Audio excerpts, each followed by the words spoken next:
This morning we're taking a look at what happens when we retweet something that's in our Twitter feed. So I might start the morning by scanning my Twitter feed just to see what's happening. I see someone's been out running this morning. There are some nice images, but nothing really here that I need to share with my PLN. But then here's something. Teaching has become more complex. Improve collaborative PD. Don't waste time. So many people in my PLN are education leaders, and designing professional learning is a big part of their work. So let's check this out. I don't retweet anything until I've had a look at it myself. So if I click on that link, let's have a look at what is being suggested for us this morning, what others are curating. So we see that this is an Education Week article, and as I go through to start looking at it, I notice that to read more I either need to register or to log in. So that's not necessarily something that I'm going to retweet to my followers. Usually I only retweet resources that are open for them to read.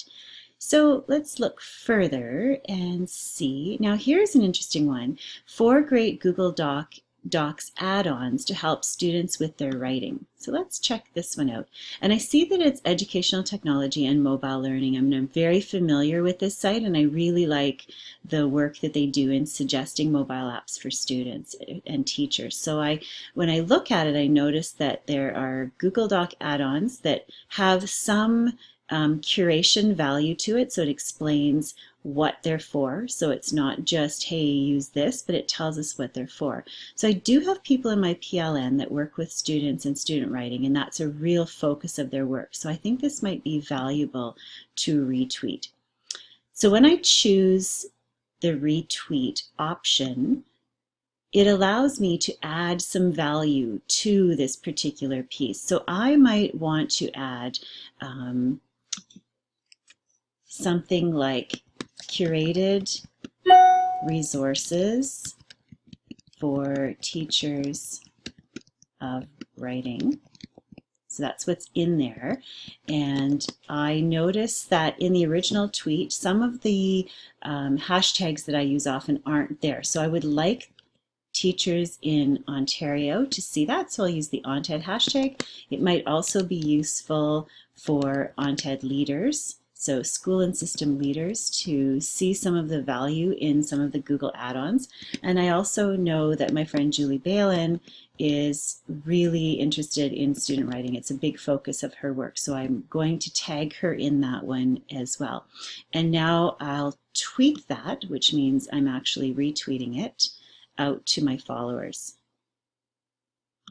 So now when I go back up to the top, I'll notice that the retweet has already shown up here, and you may have seen on the screen a second ago that Julie Balin has already favorited this, so I know that Julie is going to have a look at this at some point later on in her day, so she saw it as being valuable to her. And we're going to talk about favoriting tweets in our lesson tomorrow.